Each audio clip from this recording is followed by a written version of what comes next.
قمبر چکھو. جناب قمبر نے اس طرح اس کا ٹکڑا اپنے دہن میں رکھا، لیکن دہن میں رکھنے سے پہلے ہی جب جناب قمبر اپنے منہ کے قریب اس تربوز کے ٹکڑے کو لے کے آئے، فوراً اٹھ کھڑے ہوئے. کہ قمبر اب کیا ہوا؟ یا علی اس سے شدید قسم کی بدبو آ رہی ہے. تو علی نے کہا کہ جہنم سے آیا ہے، جہنم میں جائے گا. جناب قمبر نے کہا یا علی یہ تینوں تربوز کوئی کھٹا ہے، کوئی کڑوا ہے اور کسی سے شدید قسم کی بدبو آ رہی ہے، اب ان تربوزوں کا کیا کیا جائے؟ کہا سنو کہ ان تینوں تربوزوں کو اٹھاؤ اور مسجد سے باہر پھینک دو. اللہ اکبر. مجھے نہیں معلوم آپ سمجھیں گے یا نہیں سمجھیں گے. جناب قمبر نے تینوں تربوزوں کو اٹھایا، مسجد سے باہر پھینک دیا. قمبر نے تینوں تربوزوں کو اٹھایا، مسجد سے باہر پھینک دیا. اب جو بیٹھا ہوا تھا تربوز کھانے کے لیے جو آیا تھا مرد عربی، اس نے علی کے چہرے کو بڑی حسرت بھری نگاہوں سے دیکھا کہ یا علی کیا آج تربوز نہیں ملے گا؟ تو میرے امیر نے فرمایا کہ تمہیں تربوز ضرور ملے گا، اس لیے کہ تم علی کے دروازے پہ آئے ہو نا. اب میرے مولا نے اب کے 2 دینار نکالے، 2 دینار، اور جناب قمبر کو بلایا. قمبر آؤ اور لو ان 2 دیناروں کا تربوز لے کے آؤ. جناب قمبر پھر گئے اور جانے کے بعد بازار سے اب کے 2 دینار کے صرف ایک ہی تربوز ملا، اور اس 2 دینار کے ایک تربوز کو جناب قمبر لائے، اور لانے کے بعد جناب امیر کے سامنے اس تربوز کو رکھ دیا اور ایک مرتبہ دور جا کے قمبر بیٹھ گئے. قمبر کیا ہوا کہ یا علی میں تربوز کو کاٹتا ہوں تو کوئی کھٹا نکلتا ہے، کوئی کڑوا نکلتا ہے، کسی میں بدبو آتی ہے. قمبر آؤ تربوز کو کاٹو. کہا نہیں سرکار اب کہ آپ ہی کاٹیے. قمبر ہم کہہ رہے ہیں تربوز کو کاٹو. اب جب ہم کہہ رہے ہیں تو اس کے علاوہ اس کے بعد تو کچھ کہنے کی ضرورت ہی نہیں ہے. جناب قمبر اٹھے اور اٹھنے کے بعد قمبر نے اپنی چھری کو نکالا اور اس تیسرے تربوز کو کاٹا. قمبر چکھو. اب جناب قمبر نے جو اس تربوز کو چکھا تو چکھنے کے بعد خوش ہو گئے. کہا یا علی اس سے خوشبو آ رہی ہے، یہ بڑا لذیذ ہے، یہ بہت میٹھا ہے. کہا قمبر کھاؤ، اور صرف خود نہ کھاؤ بلکہ یہ جتنے مسجد میں بیٹھے ہوئے ہیں سب کو کھلاؤ، اور جو یہ تربوز کھانے کے لیے آیا ہے اسے خاص طور پر کھلاؤ، اسے خاص طور پر کھلاؤ. اب تربوز کھا لیا، سب نے کھا لیا، تربوز ختم ہو گیا. اب جس طرح سے میں آپ کے چہروں پر ایک سوالیہ نشان دیکھ رہا ہوں، وہاں پر بھی کچھ لوگوں کے چہرے سوالیہ نشان بن چکے تھے. اللہ اکبر. جناب قمبر نے ہاتھوں کو جوڑا اور جوڑنے کے بعد کچھ پوچھنا چاہا. جناب امیر نے کہا قمبر ہم جانتے ہیں تم کیا پوچھنا چاہتے ہو. ایک مرتبہ میرے مولا سے قمبر نے پوچھا کہ یا علی جب آپ جانتے ہیں تو بتا کیوں نہیں دیتے؟ اس لیے کہ یہ سوال صرف میرا نہیں ہے بلکہ آنے والی نسلوں میں جہاں جہاں پر یہ تذکرہ ہوگا ان سب کا یہی سوال ہوگا. ایک مرتبہ میرے علی نے فرمایا قمبر تم یہی تو پوچھنا چاہتے ہو نا، یہ تربوز کھٹے کڑوے اور بدبودار کیوں نکلے اور یہ تربوز چوتھا تربوز میٹھا کیوں نکلا؟ کہ یا علی جواب کیوں نہیں دے دیتے؟ ایک مرتبہ میرے علی نے فرمایا سنو قمبر، جب اللہ نے اس کائنات کو خلق کیا تو اس کائنات کو خلق کرنے کے بعد اللہ نے ہر چیز کے سامنے ہماری ولایت کو رکھا. ہائے ہائے، اللہ نے ہر چیز کے سامنے ہماری ولایت کو پیش کیا، ہماری ولایت کو رکھا. جس جس چیز نے ہماری ولایت کو قبول کر لیا اللہ نے اسے مٹھاس دی، اسے شیرینی دی، اسے لذت دے دی. جس نے ہماری ولایت کو ٹھکرا دیا اسے بدبو ملی، اسے کیڑے ملے. بھائی جناب قمبر نے ایک پیغام تو دے دیا کہ دیکھو ہمیشہ اپنے ساتھ علی کے نام کی ایک چھری رکھنا، جہاں پر بھی پتہ لگانا ہو کہ اپنا ہے یا غیر ہے تو بس علی کا نام دے دینا. چہرہ کھل جائے تو اپنا ہے، بگڑ جائے تو غیر ہے.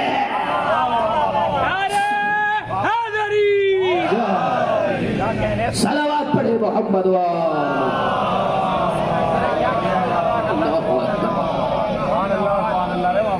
تربوز نکلے. اب میں گفتگو کا رخ تھوڑا سا بدل رہا ہوں. ایک صلوات پڑھ دے محمد والے محمد.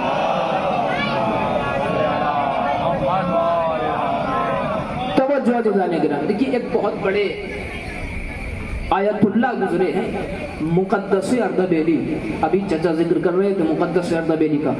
عرفان کربلا بے انتہا مقدس اردبیلی کو. یہ اتنے بڑے عالم تھے مقدس اردبیلی کہ جب انہیں کوئی مسئلہ معلوم کرنا ہوتا تھا تو جناب امیر کے حرم میں جاتے تھے اور جانے کے بعد ذریعہ مقدس سے سوال کرتے تھے، انہیں مسئلے کا حل معلوم ہو جاتا تھا۔ اتنے بڑے عالم تھے کہ براہ راست مولا علی سے مسئلہ معلوم کیا کرتے تھے مقدس اردبیلی۔ دیکھیے اتنا بڑا عالم اور اتنا نیک انسان اس وقت ہی بن سکتا ہے کہ جب ماں باپ شریف ہوں۔ اللہ اکبر، جب ماں باپ شریف ہوں تبھی انسان مقدس اردبیلی جیسا بنتا ہے۔ مقدس اردبیلی کے والدین کیا تھے؟ بس جلدی جلدی سن لیجیے اور گفتگو کو تمام کرنے لگا ہوں کہ مقدس اردبیلی کے والدین کچھ اس طرح سے تھے کہ دیکھیے ایک اردبیل ایک شہر ہے، وہاں پہ سیب بہت ہوتے ہیں، اردبیل میں سیب بہت ہوتے ہیں، تو وہاں پہ لوگ کاشتکاری کرتے ہیں، کھیتی باڑی کرتے ہیں، تو صبح ہی میں بغیر کچھ کھائے پیے چلے جاتے ہیں اور اپنے کھیتوں پہ کام کرتے ہیں اور بعد میں جو ہے وہ واپس آتے ہیں۔ مقدس اردبیلی کے والد محترم ایک مرتبہ ایک دن کھیت پہ گئے، جانے کے بعد جیسے ہی کھیت پہ گئے تو صبح سے چونکہ کچھ کھا کے نہیں گئے تھے، لہٰذا مقدس اردبیلی کے والد محترم کو بہت تیز کی بھوک لگی۔ قریب میں ایک نہر تھی، دیکھا نہر سے ایک بہتا ہوا سیب آ رہا ہے، بہت توجہ، نہر میں بہتا ہوا ایک سیب آ رہا ہے۔ بھوک چونکہ شدید بھوک لگی ہوئی تھی، مقدس اردبیلی کے والد محترم نے سیب کو اٹھایا اور اٹھانے کے بعد اسے کھا لیا۔ سیب کو جب کھا لیا، چونکہ شدید بھوک لگی ہوئی تھی، جب سیب کھا رہے تھے تب تو احساس نہیں ہوا کہ سیب کس کا ہے، جب سیب کھا چکے تب احساس ہوا کہ جو سیب میں نے کھایا ہے وہ سیب میرا تو نہیں ہے۔ اللہ اکبر، جو سیب میں نے کھایا ہے وہ سیب میرا نہیں ہے۔ یہ ہمیں ایک پیغام دیا جا رہا ہے کہ دیکھو اگر کھاتے وقت یہ یاد نہ آئے کہ کس کا کھا رہے ہو تو بعد میں کم سے کم یہ یاد رکھ لینا کہ کس کا کھا رہے ہو۔ اللہ اکبر، تو انہوں نے جب سیب کھا لیا تو اس کے بعد احساس ہوا کہ یہ سیب جو ہم نے کھایا ہے آیا اس کے مالک کی اجازت بھی تھی یا نہیں تھی۔ اب مقدس اردبیلی کے والد محترم نکلے اور مالک کی تلاش میں پہنچے کہ ایک بار ایک مالک کے پاس پہنچ گئے۔ جب مالک کے پاس پہنچے تو انہوں نے قضیہ بیان کیا کہ ہم نے جو ہے آپ کے باغ کا ایک سیب آپ کی بغیر اجازت کے چونکہ بھوک لگ رہی تھی کھا لیا۔ بھوک کے بعد ہمیں جب احساس ہوا تو آپ سے اس سیب کی اجازت لینے کے لیے آئے ہیں۔ تو انہوں نے کہا کہ ہاں ہم آپ کو اجازت دیتے ہیں، لیکن جب جانے لگے تو وہ بھی جاگے، اور جاگنے کے بعد انہوں نے کہا کہ ذرا ٹھہریے، کا کیا ہوا کہ یہ جو ہمارا باغ ہے نا، اس باغ کے صرف ہم اکیلے وارث نہیں ہیں، یہ باغ صرف ہمارا اکیلے کا نہیں ہے، کہ پھر کہ ہمارے ایک بھائی بھی ہیں، وہ بھائی جان جو ہے ہمارے نجف اشرف میں رہتے ہیں، وہ بھی اس باغ میں شریک ہیں۔ بہت توجہ، کہ پھر ہم کیا کریں اگر وہ اس باغ میں شریک ہیں تو؟ کا مسئلہ یہ ہے کہ میں آپ کو اپنے حصے کے آدھے سیب کی اجازت تو دیتا ہوں، مگر جو آپ نے ان کا حصہ کھایا ہے اس کی اجازت لینے کے لیے آپ کو نجف جانا پڑے گا۔ بہت توجہ بھائی، سو کے نہ سنیے گا خدا کے لیے، آپ کو نجف جانا پڑے گا اور اس سیب کی اجازت آپ کو نجف سے ملے گی۔ اب مقدس دیکھیے، اردبیل سے نجف 12 یا 1300 کلومیٹر ہے، آپ سب کے پاس موبائل ہے، گوگل پہ سرچ کر لیجئے گا، 1200-1300 کلومیٹر کیا ہے؟ نجف ہے اردبیل سے۔ اب مقدس اردبیلی کے والد محترم کہاں جا رہے ہیں؟ نجف جا رہے ہیں۔ کیوں جا رہے ہیں؟ سیب کی اجازت لینے نہیں، آدھے سیب کی اجازت لینے۔ بہت توجہ، سیب کی اجازت لینے نہیں جا رہے ہیں، آدھے سیب کی اجازت لینے کے لیے اردبیل سے نجف جا رہے ہیں۔ جب نجف پہنچے تو جہاں پہ پہنچے وہ ان کے جو دوسرے بھائی جان تھے وہ بہت بڑے عالم تھے، انہوں نے ان کے دروازے پہ پہنچے، کہا کہ ہم آپ کے وطن اردبیل سے آئے ہیں۔ تو ظاہر سی بات ہے اگر کوئی وطن کا پہنچ جائے تو جب اگر خصوصاً نجف میں جائے گا تو وہ یہی سمجھے گا کہ نجف میں آیا ہے تو زیارت کرنے کے لیے آیا ہوگا، کہ آپ زیارت کر کے آئیے، ہم آپ کے کھانے پینے کا انتظام کرتے ہیں۔ کہا نہیں، ہم یہاں پہ کھانے اور زیارت کرنے کے لیے نہیں آئے ہیں، ہم جو ہے وہ آدھے سیب کی اجازت لینے کے لیے آئے ہیں، آدھے سیب کو حلال کرنے کے لیے آئے ہیں۔ دیکھیے یہ ہمیں پیغام دیا جا رہا ہے کہ اگر زیارت پر بھی جاؤ گے اور حرام کھا کر جاؤ گے تو زیارت قبول ہونے والی خالی نہیں ہے۔ اللہ اکبر۔ زیارت پر جاؤ اور حرام کھا کے جاؤ، دوسرے کا مال کھا کے جاؤ گے، اگرچہ وہ حرام نہیں تھا شرعی اعتبار سے دیکھا جائے تو۔ عزیزان گرامی، تو کیا کہا کہ ہم آپ سے آدھے سیب کی اجازت لینے کے لیے آئے ہیں۔ کہا اچھا اجازت لینے کے لیے آئے ہو؟ کہا جی، کہ ہم آپ کو آدھے سیب کی اجازت تو دیتے ہیں مگر ایک شرط ہے۔ کہ شرط کیا ہے؟ کہ شرط یہ ہے کہ ہماری ایک بیٹی ہے، اس سے آپ کو عقد کرنا پڑے گا۔ بہت توجہ، اس بیٹی سے عقد کرنا پڑے گا۔ راستے چلتے ہوئے کسی جوان کو پکڑ کے کہیے کہ ہماری بیٹی سے عقد کر لیجئے، تو اس کے ذہن میں، جوان کے ذہن میں فوراً یہ خیال آئے گا کہ اس کی بیٹی میں کچھ نہ کچھ نقص ضرور ہوگا، کوئی نہ کوئی عیب ضرور ہوگا کہ جو مجھے راستہ چلتے ہوئے کہہ رہا ہے کہ میری بیٹی سے شادی کر لیجیے۔ تو مقدس اردبیلی کے والد محترم نے جب سنا کہ بڑی عجیب و غریب شرط رکھ دی کہ عقد کرنا پڑے گا، انہوں نے سوچا کہ یہ 4 دن کی زندگی ہے، یا تو ہم مرحوم ہو جائیں گے یا بیگم اس دنیا کو چھوڑ کے چلی جائیں گی، مگر ہو سکتا ہے کہ یہ آدھا سیب ہماری قبر تک پہنچ جائے، یہ آدھا سیب ہماری قبر میں جا کے بھی پریشان کر سکتا ہے، اور ہو سکتا ہے یہی آدھا سیب ہمیں جہنم کی دیوار تک لے جائے۔ اب لہٰذا مقدس اردبیلی کے والد محترم نے کہا کہ ہم شادی کرنے کے لیے تیار ہیں۔ کہا اچھا شادی کرنے کے لیے تیار ہو تو سن لو، ہماری بیٹی آنکھوں سے اندھی ہے، اس کو دکھائی نہیں دیتا، کانوں سے بہری ہے، اس کو سنائی نہیں دیتا، پیروں سے اس سے چلا نہیں جاتا ہے، اور زبان سے بولا نہیں جاتا ہے۔ مقدس اردبیلی کے والد نے سوچا، اب دیکھیے وہ قبر سے باہر کا نہیں سوچ رہے تھے، قبر کے اندر کا سوچ رہے تھے۔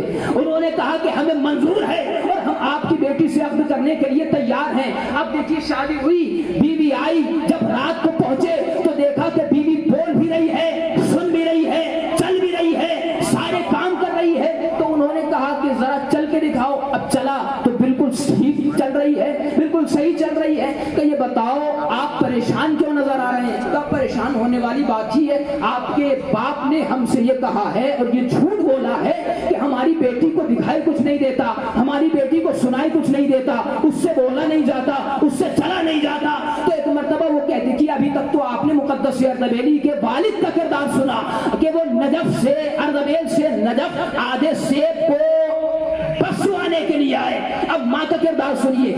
ماں نے کہا کہ ہاں میں اندھی ہوں، اس لیے کہ میں نے کسی نامحرم کو ان آنکھوں سے نہیں دیکھا۔ ہائے ہائے اللہ اکبر، ہم نے اپنی آنکھوں سے کسی نامحرم کو دیکھا نہیں۔ کہا تم بہری ہو؟ کہا میں بہری ہوں، اس اعتبار سے کہ میں نے کسی نامحرم کی آواز کو سنا نہیں ہے۔ کہا تم لنگڑی ہو؟ تمہارے پیروں سے چلا نہیں جاتا؟ کہا میرے پیروں سے چلا نہیں جاتا، اس لیے کہ میں نے اپنی اجازت سے اللہ کی مرضی کے بغیر اپنے قدم کو گھر سے باہر نہیں نکالا، اپنے قدم کو اللہ کی رضا کے بغیر کبھی گھر سے باہر نہیں نکالا۔ کہ اچھا کا مسئلہ کیا ہے؟ کا مسئلہ یہ ہے کہ جب اللہ نے مجھ جیسی بیٹی میرے باپ کو عطا کی تو میرے باپ نے سوچا کہ میں اگر کسی انسان سے کہوں گا کہ میری بیٹی کا رشتہ کرا دو تو وہ اپنے جیسا اپنی عقل کے اعتبار سے ڈھونڈ کے لے آئے گا۔ لہٰذا میرے باپ جناب امیر کے روزے پہ گئے، زری کو پکڑ کے کہا یا علی بیٹی بھی آپ نے دی ہے، داماد بھی آپ ہی دیجئے، بیٹی بھی آپ نے دی ہے، داماد بھی آپ نے دیجئے، آپ ہی دیجئے۔ وہ کہتی ہے کہ آپ کو یہاں پر آدھا سیب نہیں لایا ہے، علی داماد بنا کے لائے ہیں۔ اللہ اکبر، علی داماد بنا کے لائے۔ تو ماں باپ کا بہت بڑا رول ہوتا ہے بچے کی تربیت میں۔ اللہ اکبر، ماں باپ کا بہت بڑا، اور خصوصاً ماں کا کردار بہت زیادہ جو ہے وہ کردار ہوتا ہے ماں کا بچے کی تربیت میں۔ یہی وجہ ہے کہ جناب مولا کائنات نے جناب عقیل سے کہا کہ عقیل کچھ ایسے خاندان کی بیٹی مجھے چاہیے کہ جو بہادر خاندان کی ہو، شجاع خاندان کی ہو، اس لیے کہ میرا بیٹا حسین کربلا میں جنگ کرے گا اور اس جنگ میں مجھے اس فرزند کی بہت ضرورت ہے۔ اللہ اکبر، کیا کہا میرے مولا نے؟ بہادر خاندان کی۔ بزرگان یہاں پہ بیٹھے ہوئے ہیں، یہ بتائیے کہ انسان جب بیٹی دیتا ہے تب زیادہ تحقیق کرتا ہے یا جب بیٹی لیتا ہے تب زیادہ تحقیق کرتا ہے؟ بھائی جب بیٹی دیتا ہے تبھی زیادہ تحقیق کرتا ہے نا کہ لڑکا جو ہے اس میں کوئی عیب تو نہیں ہے، کوئی خرابی تو نہیں ہے۔ کوئی نشہ وغیرہ تو نہیں کرتا ہے، یہ اس وقت انسان زیادہ تحقیق کرتا ہے۔ لیکن علی نے کہا کہ دیکھو عقیل کسی بہادر خاندان کی، اچھے خاندان کی، شجاع خاندان کی بیٹی مجھے چاہیے اور مجھے اس سے عقد کرنا ہے۔ تاریخ میں علی پر ظلم یہ ہوا ہے کہ علی پر یہ الزام لگایا گیا کہ علی نے اپنی بیٹیوں کی شادی بزدل خاندان میں کی، بزدل لوگوں سے کی۔ علی نے یہ جملہ کہہ کے کہ عقیل مجھے ایک شجاع خاندان کی بیٹی چاہیے، یہ کہہ کے ان لوگوں کے منہ پہ تماچا مارا ہے کہ دیکھو علی جب بزدل خاندان کی بیٹی لے نہیں سکتا ہے تو بزدل خاندان میں بیٹی دے کیسے سکتا۔ اب جناب عقیل گئے، جناب ام البنین کی شادی مولا کائنات سے ہو گئی۔ جناب عباس کی ولادت ہوئی، مختصر کر رہا ہوں، جناب عباس کی ولادت ہوئی۔ جب ولادت ہوئی تو لوگوں نے کہا کہ علمدار پیدا ہوا ہے۔ کیا کہا؟ علمدار پیدا ہوا ہے، عباس پیدا ہوا ہے، شجاع پیدا ہوا ہے۔ جناب ام البنین نے کہا کہ نہیں، یہ تو ہے ہی، یہ ساری صفات تو میرے فرزند میں ہے ہی، جناب عباس میں ہے، لیکن چونکہ میں شجاع خاندان کی بیٹی ہوں لہٰذا یہ صرف علمدار نہیں ہے بلکہ میرا بیٹا وفادار بھی ہے۔ اب نہیں، مجھے نہیں معلوم کہ آپ کیسے سنیں گے، ابھی خیبر کا بھی ذکر ہوا ہے۔ جناب ام البنین نے کہا کہ میرا بیٹا صرف وفادار نہیں ہے، میرا بیٹا صرف علمدار نہیں ہے، میرا بیٹا وفادار بھی ہے۔ میں کہوں گا شہزادی یہ بتائیے کہ وفادار میں اور علمدار میں فرق کیا ہے؟ کیا تم نے خیبر نہیں دیکھا؟ خیبر میں دیکھو جو 39 دن تک گئے وہ صرف علمدار تھے، جو 40ویں دن گیا وہ علمدار بھی تھا، وفادار بھی تھا۔ تو 40ویں دن گیا وہ علمدار بھی تھا اور وہ وفادار بھی تھا۔ اب ہوا یہ، ابھی آپ نے اشعار سنے ہیں، بس بہت مختصر کر کے میں بیان کر رہا ہوں۔ جب دیکھیے جب یہ لوگ جاتے تھے نا تو جب وہاں پہ جاتے تھے تو مرحب ایک درے پہ بیٹھا ہوا ان لوگوں کو صرف دیکھتا تھا، تو جو سردار ہوتا تھا اور لشکر ہوتا تھا وہ سب واپس آ جاتا تھا، بھاگ آتا تھا۔ اس کے بعد الزام ایک دوسرے پہ لگاتے تھے کہ سردار کہتا تھا لشکر بھاگ آیا اور لشکر کہتا تھا کہ سردار بھاگ آیا۔ آخر میں فیصلہ یہ ہوتا تھا کہ نہ سردار بھاگا ہے نہ لشکر بھاگا ہے، گھوڑا ہی لے کے بھاگا ہے۔ اللہ اکبر، گھوڑا ہی لے کے بھاگ آیا ہے۔ اب علی کو 40ویں دن جب علم دیا گیا تو علی پہنچے خیبر میں، اور پہنچنے کے بعد جب پہنچے ہیں تو علی نے وہاں پر چونکہ مرحب بیٹھا ہوا تھا درے سے، سب وہ دیکھتا تھا، لوگ اس کی ہیبت سے پیچھے بھاگ جاتے تھے۔ علی جب وہاں پر پہنچے تو علی نے پتھر پہ علم کو گاڑ دیا۔ مجھے نہیں معلوم، دیکھیے آپ کے اٹھتے ہوئے داد اور آپ کے اٹھتے ہوئے ہاتھ اور زبان سے نکلے ہوئے جملے میری خطابت کو داد نہیں ہوں گے، علی کی شجاعت کو داد ہوں گے۔ جناب امیر نے پتھر پہ علم کو گاڑا۔ ایک مرتبہ ایک وہاں پر نجومی بیٹھا ہوا تھا، نجومی نے جب علی کو پتھر پہ علم گاڑتے ہوئے دیکھا تو نجومی نے ان لوگوں سے کہا کہ اب اپنی خیر مناؤ، اس لیے کہ اب میں اسے دیکھ رہا ہوں کہ جس کا ذکر توریت میں موجود ہے۔ اللہ اکبر، وہ توریت کی تلاوت کر رہا تھا، اس نے کہا کہ اب میں اسے دیکھ رہا ہوں کہ جس کا ذکر، جس کا تذکرہ توریت میں موجود ہے۔ وہ یہودی تھا مگر قسمت کا دھنی تھا، ایک ہی وقت میں توریت کو بھی دیکھ رہا تھا، قرآن کو بھی دیکھ رہا تھا، ایک ہی وقت میں قرآن کو بھی دیکھ رہا تھا، توریت کو بھی دیکھ رہا تھا۔ علی نے پتھر پہ علم گاڑا، مرحب نے جیسے ہی دیکھا کہ یہ شخص ہے کہ جس نے پتھر پہ علم گاڑا ہے، ایک مرتبہ مرحب نے نجومی کو بڑے غور سے اور ایک مرتبہ اس نے حیرت زدہ نگاہوں سے دیکھا۔ نجومی نے کہا کہ مرحب گھبرانے کی ضرورت نہیں ہے، آسمان پہ ایک سیارہ ہے، اس سیارے کی خاصیت یہ ہے کہ اس کے ارد گرد ایک ستارہ گردش کرتا ہے، 2500 سال میں اس ستارے کا ایک چکر مکمل ہوتا ہے، اور جب وہ چکر مکمل ہوتا ہے تو دنیا کے تمام پتھر موم بن جاتے ہیں۔ شاید یہ جو آنے والا ہے اسے معلوم ہے کہ آج سارے پتھر موم بنے ہوئے ہیں، سارے پتھر، توجہ، سارے پتھر موم بنے ہوئے ہیں، لہذا اس نے پتھر کو موم سمجھ کر پتھر پہ علم کو گاڑ دیا، پتھر کو موم سمجھ کر پتھر پہ علم کو گاڑ دیا، پتھر کو موم سمجھ کر پتھر پہ علم کو گاڑ دیا۔ علی کے کانوں سے یہ آواز ٹکرائی، جناب امیر نے علم کو نکالا پھر گاڑا، علم کو نکالا پھر گاڑا، علم کو نکالا پھر گاڑا۔ نجومی تھا مگر کبھی علی کے چہرے ستارے کو دیکھ رہا تھا، ایک مرتبہ مرحب کی طرف دیکھا اور دیکھنے کے بعد کہا کہ یہ عام نہیں ہے، یہ وہ نہیں ہے کہ جس کے ستارے، جس کے اشارے پر، جو ستارے کے اشارے پر چلے، یہ وہ ہے کہ جس کے اشارے پر ستارہ چلتا۔ اللہ و نعرہ حیدری، جس کے اشارے پر علی علی علی علی علی علی علی علی علی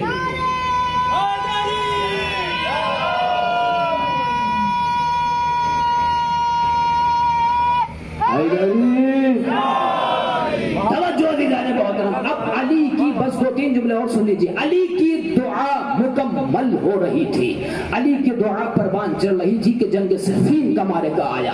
جنگ صفین میں علی نے دیکھا کہ آج اپنی دعا کو آزما، پر میں نے چھوڑ دی ساری گفتگو مختصر کرتے ہوئے، علی نے دیکھا کہ آج اپنی دعا کو آزمایا جائے کہ دعا ہماری کتنی بڑی ہو گئی۔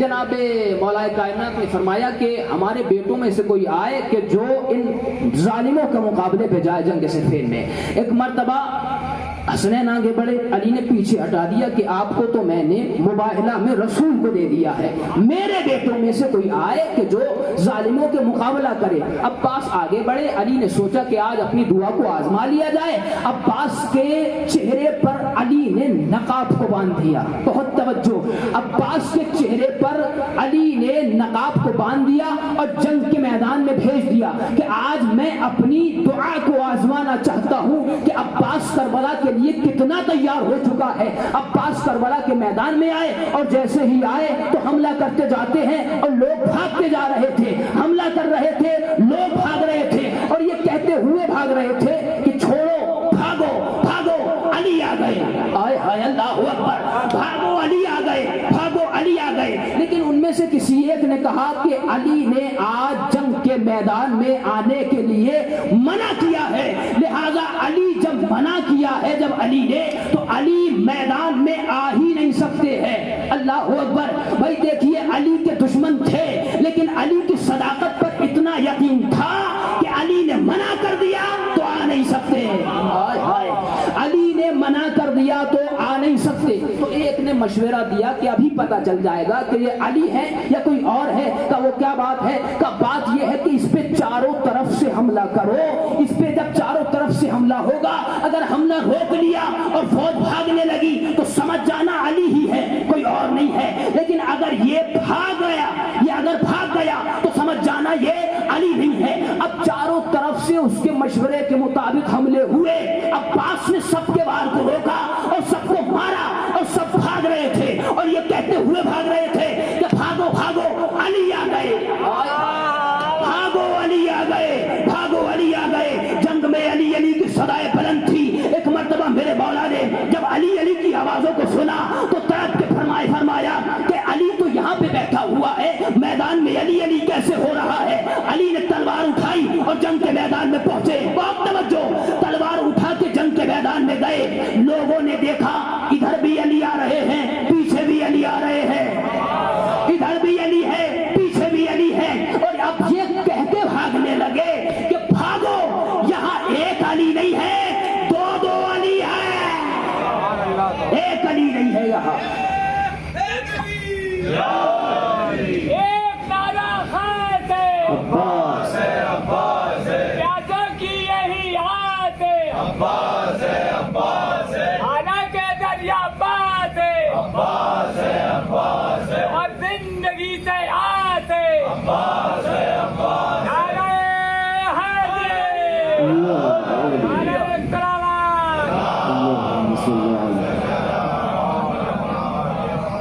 بھاگو، یہاں ایک علی نہیں ہے، دو علی آئے۔ وقت نہیں ہے ورنہ میں آپ کو اور سناتا۔ تو عزیزان گرامی، بس مجلس کو تمام کر رہا ہوں اور رات بھر چکے، آپ کو ماتم داری اور سینہ زنی بھی کرنا ہے، نواخوانی بھی ہونی ہے۔ علی نے عباس کو کربلا کے لیے مانگا تھا، اللہ اکبر، اور علی یہ دیکھ رہے تھے کہ میرا لاڈلا عباس کتنا بڑا ہو گیا ہے، کتنا شجاع ہے، اس لیے کہ کربلا میں ہم تو نہیں رہیں گے، ہماری طرف سے ہمارا بیٹا عباس رہے گا۔ اللہ اکبر۔ یہی وجہ ہے کہ مولا کائنات نے عباس کو کربلا کے لیے نماز شب میں مانگا تھا۔ اللہ اکبر۔ اور یہی علت تھی کہ عباس ہر وقت، ہر گام، ہر گھڑی حسین کے پیچھے پیچھے چل رہے تھے، علی کا سایہ بن کے حسین کے پیچھے پیچھے چل رہے تھے۔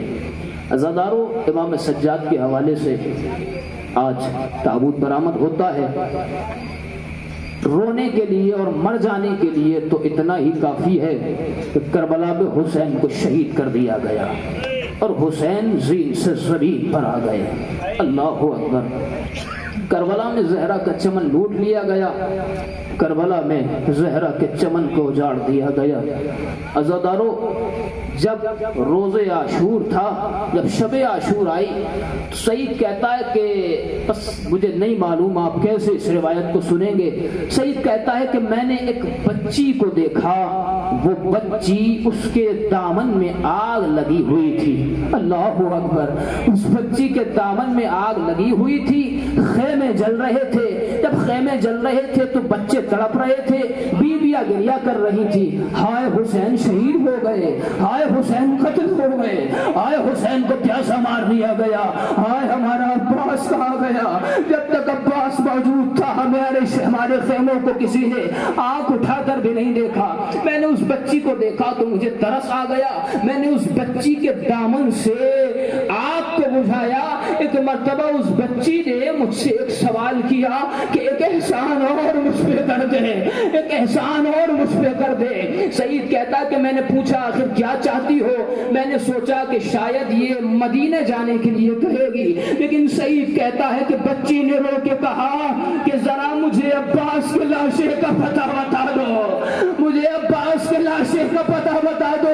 عزادارو، سعید کہتا ہے کہ میں نے کہا وہ جو بے گور و کفن لاشا پڑا ہے وہی عباس کا لاشا ہے۔ عزادارو، سعید کہتا ہے کہ جب بچی لاش بے سر کے قریب پہنچنے کے بعد رونا شروع کر دیا۔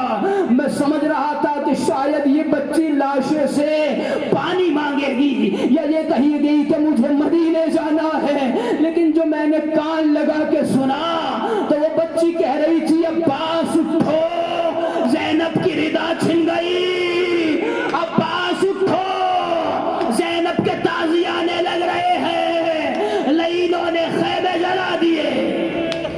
جزاک اللہ، جزاک اللہ عزادارو۔ وہ بچی کہہ رہی تھی کہ لعینوں نے خیمے جلا دیے۔ عزادارو، امام سجاد کا تابوت ہے نا، ایک مرتبہ منہال نے سوال کیا، اے میرے مولا یہ بتائیں کہ آپ کب تک روتے رہیے گا؟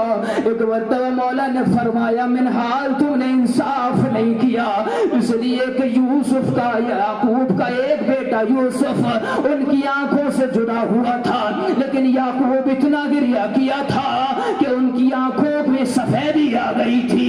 اے منہال یہ بتاؤ کہ میری آنکھوں کے سامنے کربلا میں میرے 18 یوسف۔ جزاک اللہ، جزاک اللہ عزادارو۔ اے منہال میری آنکھوں کے سامنے میرے کربلا میں 18 یوسف شہید ہو گئے، میرے اکبر کے سینے پہ برچھی لگی، میرے چچا عباس کے شانے قلم کر دیے گئے۔ عزادارو، ایک مرتبہ منہال نے کہا مولا شہادت تو آپ کے گھر کی میراث ہے، شہادت تو آپ کے گھر کی میراث ہے۔ ایک مرتبہ میرے مولا نے رو کے فرمایا منہال تم نے صحیح کہا ہے، شہادت ہمارے گھر کی میراث ہے، مگر منہال یہ بتاؤ کہ کیا یہ بھی ہمارے گھر کی میراث ہے کہ ہماری ماں بہنوں کے سروں سے ردائیں چھین لی جائے، بے مقنا چادر کر دیا جائے۔ جزاک اللہ، جزاک اللہ عزادارو۔ خدا کوئی غم نہ دے سوائے غم مظلوم کربلا کے۔ عزادارو، امام سجاد کا تابوت آئے گا، ذرا سنبھل کے اٹھائیے گا، اس لیے کہ یہ اس کا تابوت ہے کہ جس کے ہاتھوں میں ہتھکڑیاں تھی، پیروں میں بیڑیاں تھی، گلے میں خاردار توق تھا، امام سے چلا نہیں جاتا تھا۔ عزاداروں جب کوفے اور شام کے بازاروں سے امام سجاد کو گزارا جاتا تھا تو کوئی نیزہ مارتا تھا، کوئی پتھر مارتا تھا، جس کے پاس کچھ نہ ہوتا وہ کھولتا ہوا پانی میرے مولا سجاد پہ۔